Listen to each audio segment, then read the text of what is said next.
자, 다음 동아일보 기사입니다. 집값 조정 하반기까지 지속될지 불확실, 폭락 가능성은 작아. 전문가 5인이 본 코로나 이후 전망. 자, 전문가 5분이 코로나 사태 이후 부동산 전망을 하셨다고 합니다. 네. 네. 표에 보면 이제 전문가가 다 나오네요. 네. 네네. 그래서 이제 전문가 분들이 조정기가 온 부동산에 어떻게 투자를 하는지 해야 네. 되는지 전문가 조언을 했는데 일단 무주택자들에 대해서는 이제 두 분이 이제 제안해 주셨는데 안명숙 우리은행 부동산 투자지원센터 부장님. 네. 예, 1월 1일 날 제가 남산에서 우연히 만났습니다. 정상에서. 네. 네. 그분이시고요. 이분은 5월까지는 관망, 이후는 조정 지속될지 지켜봐야 된다. 뭐 너무 당연한 말인데 이거 굉장히 중요한 말이죠. 예. 왜요? 결국은 일단은 무리한 투자하지 말자는 말씀을 드리고 싶은 것들이고요. 이후에 조정될지 지속해야 되는데 이게 뭐냐면은 제 생각에는 6월 1일이 재산세 부과 기준이거든요. 아. 그러니까 아마 이제 그 전에 팔 사람들은 팔 것이고 그 이후에는 안 팔 사람들은 안 팔 텐데 그때도 가격이 빠지게 되면은 이제 진짜 시장이 조정기가 되는 것들이죠. 그래서 좀 그 전까지는 일단 지켜보자라는 말씀을 해주셨던 것 같고요. 또 하나 이상우 인베이드 투자자문 대표죠. 뭐 이 방송에 많이 출연했던 뭐 제가 제일 좋아하는 전문가 분이시죠. 아니 이상우 대표님도 떡볶이를 참 좋아하시더라고요. 이분은 네. 그 뭐라 그럴까요? 거의 뭐 장인의 경지입니다. 저하고는 차원이 틀리고 저는 먹기만 하는 것들이잖아요. 살만 찌는데 이 친구는 먹지도 않아. 그걸 사진 찍고 분석을 다 해요. 그러니까 전문가인 게 뭐냐면은 뭐 아시는 분은 아시겠지만 과거에 국대 떡볶이 집을 했었어요. 이 친구가 과거에. 아 직접 운영을 네. 하셨다고요? 떡볶이를 만드셨다고요? 아내분이, 그 진짜요? 씨가. 예. 그래서 주말 가면 뭐 퇴근해서 도와주기도 하고 그랬다고 하더라고요. 하루도 오셨다고 하더라고요. 와. 예, 아무튼 떡볶이에 대한 생각이 저하고는 차원이 틀리는 분이고요. 네. 예, 아무튼 재테크만큼이나 떡볶이도 잘 아시는 분입니다. 네, 기사 이어갈게요. 예. 네. 조정기가 기회고 자기가 잘 아는 지역을 매수하라. 이거는 제가 아침 유튜브 방송마다 매일 얘기하는 얘기거든요. 조정기가 올 수 있다. 오면은 그냥 자기가 평소 때 갖고 싶었는데 비싸서 혹은 매물이 없어서 못 했던 것들에 대한 매수계로 삼자 그런 말씀을 드렸고요. 어차피 묻지마 갭 투자하셨던 분들 같은 경우는요. 그건 저희가 책임질 수 있는 분이 아니죠. 저는 그런 거 하지 말라고 말씀드렸는데 하셨는데 제가 어떻게 책임을 드려요. 그것들을. 그렇죠? 그런 것들 오히려 그냥 좋은 것들이 내가 원하는 희망가까지 내려오는지 그것들을 지켜보자. 그런 말씀을 드려보고 싶네요. 그리고요. 다주택자들에 대해서는 김재현 미래에셋태우 수석 매니저님이 이런 얘기를 해주셨습니다. 보유세는 계속 오른다. 근로소득이 없다면 정리하는 것은 방법이다. 지극히 금융 전문가다운 말이시죠. 네, 그래서 이제 결국 포트폴리오를 일단 안전자산으로 갖고 자는 말씀을 드리고 싶은 것들이고요. 그러니까 이제 금융권에서는 이제 그렇게 뭔가 늘 그 포지션인 것 같으세요. 그러니까 집이 있는 것들은 기본적으로 좋긴 한데 만약 투자 목적으로 샀다가 빠지면 어떡하느냐 그런 것들은 조금 세금 부분들을 걱정하자. 그래서 세금 부분들을 걱정하기 때문에 이런 부분들을 보완하기 위한 절세 상품들을 보통 많이 제시해 주시죠. 예, 아무튼 참고하시고요. 다음은 수익형 부동산 부분들인데요. 박원갑 KB국민은행 수석 전문위원 분이시고요. 제가 형님으로 보시는 분 중에 한 분인데 예. 이분은 철학가세요. 책을 진짜 많이 읽으세요. 철학 책들을. 개별 상가 전망은 어둡다. 꼬마 빌딩 등은 영향을 덜할 것이다라고 하는데요. 일단은 이건 제 요 의견 같은 경우도 저 동의를 하는데 일단 상가 분양 있잖아요. 상가 분양 같은 경우는 받지 않으시는 게 맞고요. 너무 비싸서 말씀드렸죠. 아까 상가 학원가 얘기할 때. 근데 꼬마 빌딩은요. 이게 좀 다른 개념이에요. 그러니까 투자자들이 정말 어떻게 투자를 하냐면은 싼 꼬마 빌딩을 사가지고 뭐 리모델링이든 신축을 해서 부가가치를 만들어서 팔아요. 이건 좀 다른 상품이잖아요. 그러니까 이제 남들이 꼬마 빌딩 좀 이런 거 갖고 싶어 하시는 분들을 위해서 전 단계에서 좀 노력을 한다라고 하면은 오히려 이것들은 기회가 될 수도 있다. 그 이유가 뭐냐면은 대부분 다 온전한 돈으로 하는 것이 아니라 금리, 그러니까 대출을 받아서 하거든요. 지금 저금리 시대잖아요. 그래서 금리를 이용해서 투자할 수 있는 몇 개 남지 않은 부동산 방법이다. 그렇게 좀 말씀드릴 수 있을 것 같고요. 마지막으로 경매 파트인데요. 고준석 동국대 교육교수님, 예전에 이제 신한은행 부동산 센터장님 하셨었는데 아무튼 이분하고도 친합니다. 네. 아무튼 요즘 시기에 좋은 투자 방법이지만 전문성이 필요하다라고 하는 것들이고요. 당연하죠. 경매는요 늘 좋은데 오히려 부동산이 과열될 땐 별로 안 좋아요. 왜냐하면 이 낙찰가 자체가 굉장히 높거든요. 근데 지금처럼 부동산이 위축돼 있으면은 낙찰가가 낮아지거든요. 그렇게 되면 좀 더 싸게 사는 게 중요하죠.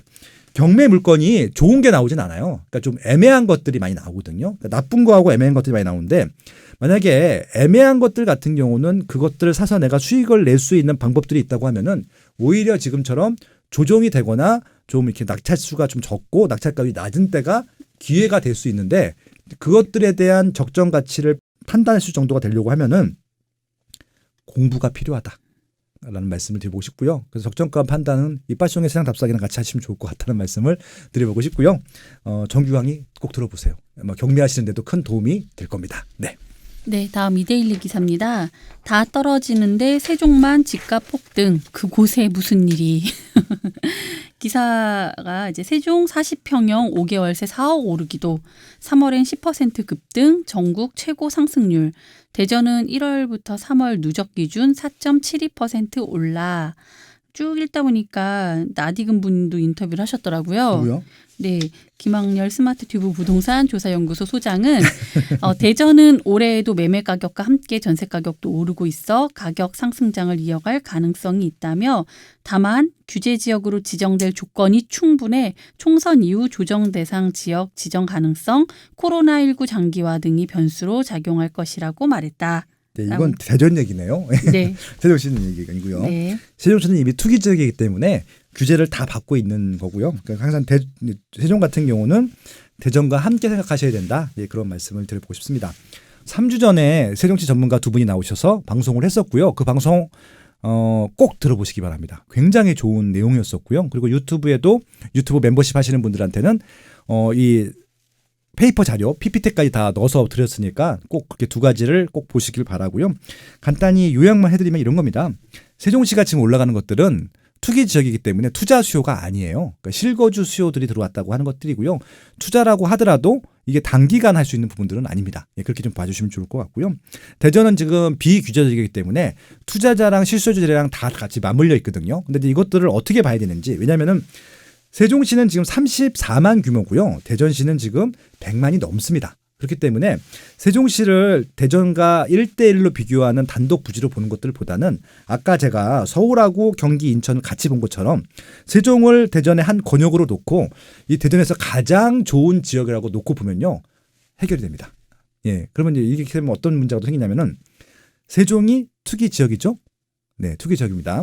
그러면은 대전도 규제 지역이 될 수 있는 것들이죠. 그러니까 규제된 지역으로 될 수 있는 조건들이 넘었는데 총선이 끝나봐야 된다고 말씀드렸잖아요. 그러면은 지금 대전 같은 경우는 그러면 투자를 못하는 것들이냐, 어떻게 대처해야 되는 거냐. 세종시가 투기 지역으로 지금 2년째 지정이 됐는데도 시세가 올라가는 것들을 보면은 실수요만 가지고도 올라갈 수 있다는 것들을 판단해 줬잖아요. 그러면 어떤 아파트들이 더 많이 올라가는지를 보면서 세종이든 대전이든 판단해 보시면 좋겠다. 예, 그런 말씀을 드려보고 싶습니다. 네. 그리고 중요한 거는 저는 극히 일부 말씀드렸고요.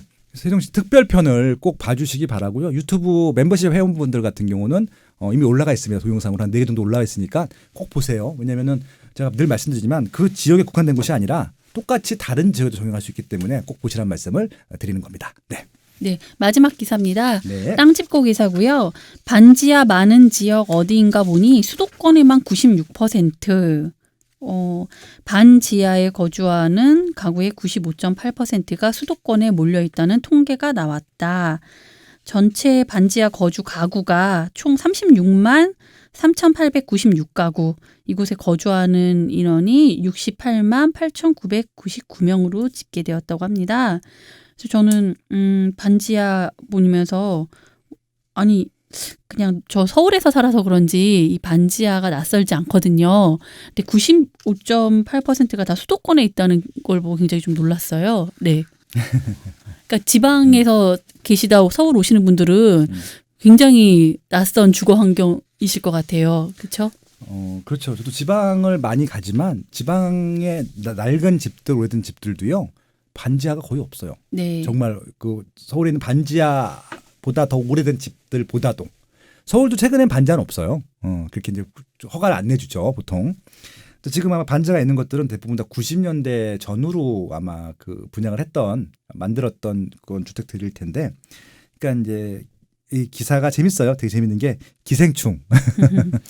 기생충 영화 때문에 네, 만든 이제 우리나라에서도 뭐 왜 해외에서도 이 그 거주 형태에 대해서 굉장히 신기했죠. 흥미 있어 하긴 하셨죠. 예, 이게 요 자료인데요, 바로 이게 뭐냐면 이제 그 국토연구원이라고 해서 이제 국책연구원이 있습니다. 그래서 이제 거기에서 이제 발표한 하나의 리포터인데 거기서 이제 기생충을 가지고 지하 거주에 대한 행태들을 딱 조사한 거예요. 재밌는 기사 아까 메시지인데 수도권에 96%가 몰려 있다고 하는데 이게 굉장히 중요한 메시지예요. 그러니까 왜 수도권은 있고 지방은 없느냐? 일단은 지하를 만들려면요 땅을 파야 됩니다. 네. 예, 돈이 더 많이 듭니다. 땅을 파면 팔수록 위로 올리는 것만큼 비용이 더 들어요. 그러니까 그럼 그냥 위로 올리지 왜 굳이 땅을 파죠? 층고 제한이 있고요. 네. 서울 같은 경우 용적률이라든지 건폐율이 있기 때문에 지하로 넣게 되면 그것들은 또 안 걸리는 부분들이 있거든요. 그런 부분들이 있기 때문에 그렇습니다. 결국은 뭐냐면은 지방은 굳이 지하까지 팔 필요가 없는 거죠. 돈축비를 들여서. 왜냐면 그 정도만 파도 수요가 많지가 않으니까. 근데 서울 같은 경우는 제한된 건축 규제 내에서 많은 사람들을 밀어 넣어야 되다 보니까 땅까지 파야 되는 거예요. 그렇죠. 그러다 보니까 결국은 수요가 그러니까 수도권에만 96%라고 하는 거는 결국 수도권은 정말 수요 대비 공급이 적구나라는 것들입니다. 그래서 결국 이런 반지하들이 없어지면 없어질수록 조금은 주거 환경이 개선되고 있다라고 봐주시면 좋을 것 같고요. 그래서 신도시를 지금 계속 개발할 수밖에 없는 이유 중에 하나가 이런 반지하 환경들을 없애기 위한 거일 수도 있어요. 결국은 반지하에 살던 분들을 지상으로 끌어내기 위한 방법들이 바로 이런 임대 아파트라든지 뭐 이런 것들이 더 공급이 되고 있는 것들이죠. 근데 다행히 지금 2005년도에는 58만 가구 정도 됐었는데 지금 36만 가구로 해서 20만 가구 이상이 줄었거든요. 매번 이렇게 아마 앞으로는 더 기하급수로 줄 텐데 이게 줄이는 방법 중에 가장 좋은 방법은 재개발을 하는 거예요. 예. 근데 지금 재개발을 하다가 엎어진 지역들이 되게 많을 텐데 그런 지역들 같은 경우는 좀 소규모 재개발이라도 지자체나 정부에서 좀 도와줘서 진행하는 것이 맞다. 왜냐면 기생충 영화 보신 분들은 아시겠지만 예, 화장실에 가서 와이파이를 하잖아요. 그렇죠. 그리고 거기다가 그 취객들이 가서 오줌을 싸고 뭐 이렇게 휴지를 버리고 하는 것들 그냥 눈으로 다 경험해야 되는 것들인데 아직까지도 뭐 굳이 영화적인 판단을 하지 않더라도 뭐 햇볕도 잘 안 들고 들어가죠. 통풍이나 채광도 보완 네. 여러 가지 문제들 그리고 그냥 거기 보면 네. 지하에 사는 쾌쾌한 냄새 난다고 하잖아요. 네, 게다가 네. 곰팡이 냄새잖아요. 네. 그런 것들이 몸에 배는 것들이거든요. 네. 그러니까 이게 굉장히 건강에도 안 심각한 거죠. 좋고 예. 네. 그래서 이제 그런 부분들일 텐데 그런 것들에 대해서 실태만 파악하는 것으로 끝나는 것이 아니라 조금 재개발이 필요한 지역들은 좀 인위적으로라도 해주면 좋겠다라는 말씀을 좀 드려보고 싶은 것들이고요. 그래서 여기 또 보면 정책자님에 나와 있습니다. 기반 시설들을 이용해서 조금 더 이제 실제로 파악을 해서 제대로 좀 하자는 말씀을 드려보고 싶은 것들이고요. 지금 서울 같은 경우는 이제 규제 제한이 돼 있기 때문에 좀 이제 힘들다 하다고 하면은 이게 수도권이라고 했잖아요. 그러면 서울 말고 다른 지역이라도 조금 경기도라도 인천이라도 조금 더 도와주는 경향으로 좀 정비됐으면 좋겠고요.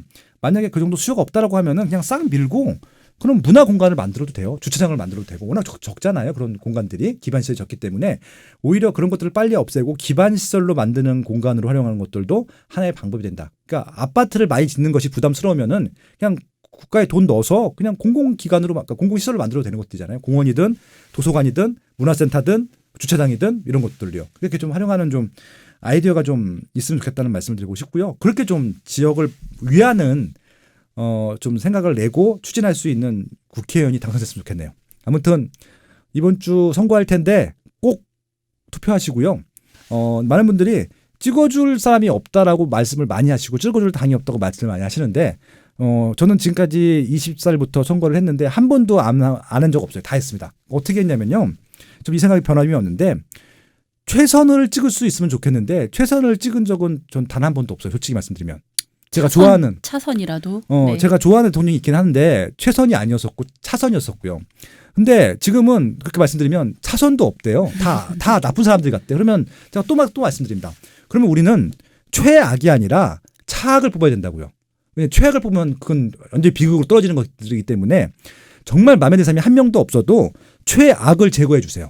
그러면 최악이 아닌 것들 다른 사람 찍어주면 지시면 되는 것들이잖아요. 그렇게 좀 해주시면 좋을 것 같고요. 여러분들한테 유리하면 선이고요. 이것도 불리하면 악이라고 가십시오. 그게 오히려 더 편할 것 같습니다. 이게 한쪽에 몰아가거나 일방적으로 가는 것들은 저는 일방적인 건 나쁘다고 생각을 하고 있거든요. 그렇게 하시면 안 된다는 말씀을 드리고 싶고요. 선거는 꼭 하십시오. 예, 그 말씀 드리고 싶었습니다. 네. 투표를 꼭 하셔야죠. 그렇죠. 투표를 꼭 하십시오. 네.